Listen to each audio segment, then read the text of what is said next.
SIR নিয়ে গতকাল একটা ভিডিও পোস্ট করেছিলাম। সেই ভিডিওতে অনেকে আমাকে জিজ্ঞেস করেছে যে একটা ভিডিও জুড়ে দেওয়ার কথা, যে কিভাবে এসআইআরের ফর্মটা ফিল আপ হবে, সেই সম্পর্কিত একটা ফর্ম ওখানে জুড়ে দেওয়ার কথা। আমি দেইনি কেন? তো অ্যাকচুয়ালি ভিডিওটা আমার করা নয়, এই কারণে আমি জুড়ে দেইনি। আর যদি জুড়ে দিতাম ভিডিওটা অনেক লম্বা হয়ে যেত। যাই হোক, যেহেতু আপনারা বলছেন যে ওই ফর্মটাকে আপনারা দেখতে চান, তাহলে আমি সেই ফর্মটাকে ভিডিওটার সঙ্গে জুড়ে দিচ্ছি। আপনারা দেখে নিন কীভাবে আপনাদের ফর্মটা ফিল আপ হবে, কিংবা অন্য যারা বিএলও আছেন তাদেরও হেল্প হবে সেই ফর্মটা দেখে। ফর্মটাকে কীভাবে ফিল আপ করতে হবে সেটা ওখানে খুব সুন্দরভাবে করে দেখিয়ে দেওয়া হয়েছে। তো ফর্মটা আমি এখানে জুড়ে দিচ্ছি। কিন্তু একটা কথা, ওই ফর্মটা কিন্তু আমার নয়, ওটা অন্য কোনো একজন বিএলও করেছে, খুব সুন্দর করে তিনি ব্যাখ্যা করেছে। আমি এই ফর্মটাকে জুড়ে দিচ্ছি, আপনারা একটু দেখে নিন, তাহলে আপনাদের অনেক প্রশ্নের উত্তর হয়তো এখান থেকে আপনারা পেয়ে যাবেন। ধন্যবাদ। আগামী 4 তারিখে যে এসআইআর এর পর্বগুলো শুরু হবে, সেগুলো পর্বের ক্ষেত্রে এরকম বিএলও সাহেবরা আপনাদের একটা ফর্ম দেবে। এই ফর্মটা বেশিরভাগই চেষ্টা হবে আর কি পশ্চিমবঙ্গ যেহেতু বাংলায় লেখার। তো প্রথমে এটা থাকবে, দেখেন যেখানে এই কালারটা যেটা আছে প্রি প্রিন্টেড, লেখা আছে প্রথমে ইলেক্টরস নেম, অর্থাৎ আপনার নাম, আপনার যে এপিক নম্বর, অ্যাড্রেস, সব যাবতীয় লেখা থাকবে। এটা ওখানে আপনার কত নম্বর সিরিয়াল নাম ছিল, কোন বিধানসভায়, সব লেখা থাকবে। এটা একটা কিউআর কোড। আর এখানে থাকবে আপনার একটা পুরনো ভোটার ছবি, যেটা আপনার ভোটার ছবিতে যেটা ছবি আছে অলরেডি সেটা।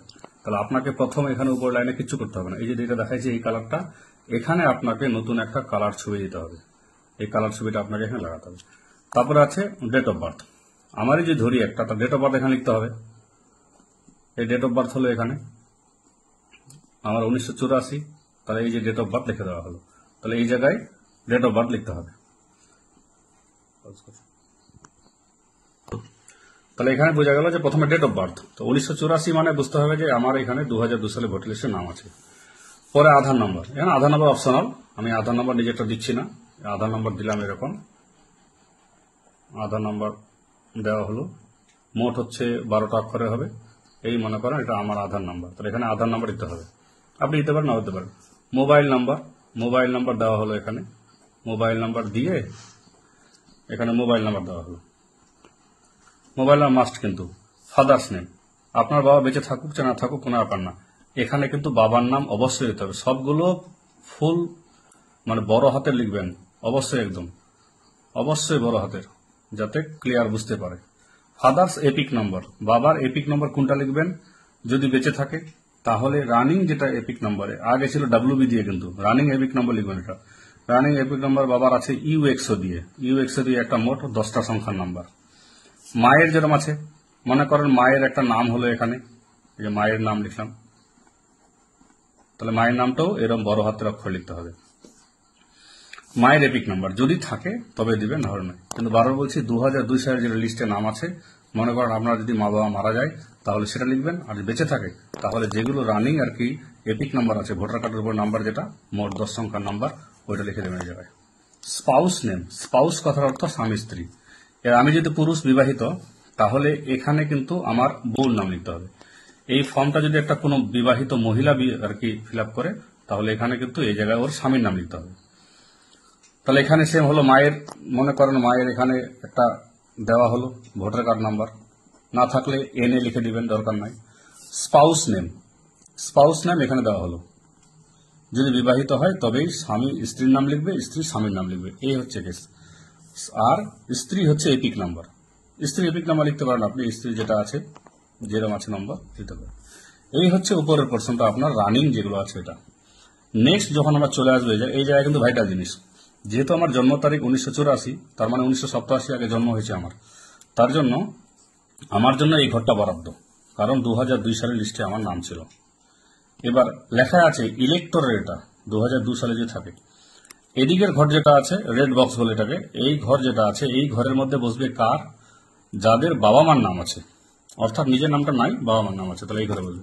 তাহলে এই ঘরে বসাচ্ছি, আমার যেহেতু আছে, তাহলে প্রথমে নিজের নামই হবে।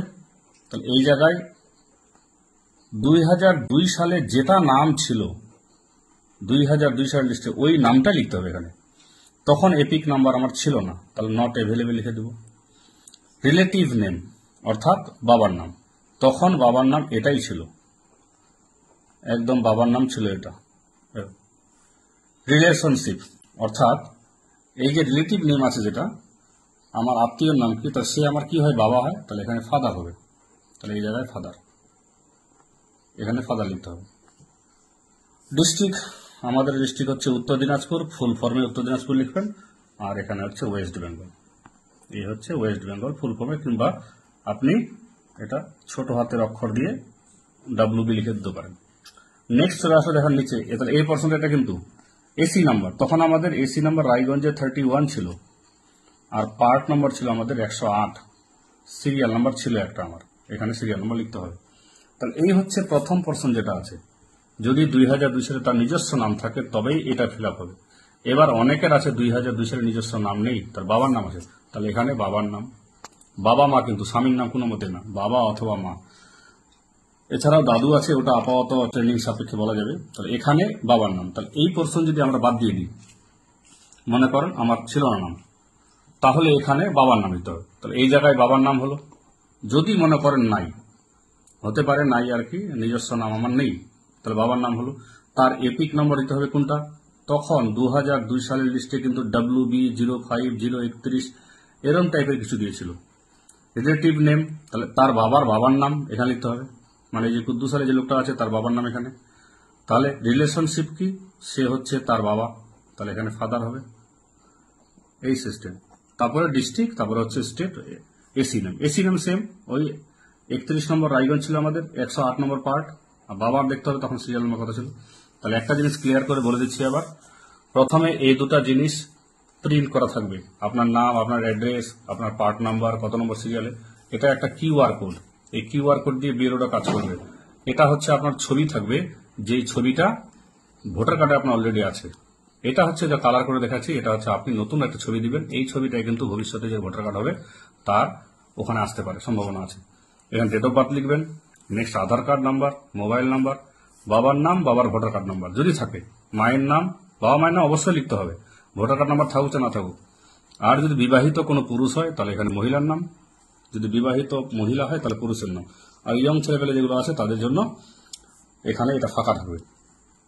প্রথম দিকে যেটা আছে এটাকে রেড বক্স বলা হয়, এই জায়গাটা পুরো ক্লিয়ার করা আছে, এটা রেড বক্স। কিন্তু এই রেড বক্সটা এটা হচ্ছে মেন ফিল আপ, নতুন জিনিস, এটা এবার করেছে, বিহারে কিন্তু এরকম ছিল না।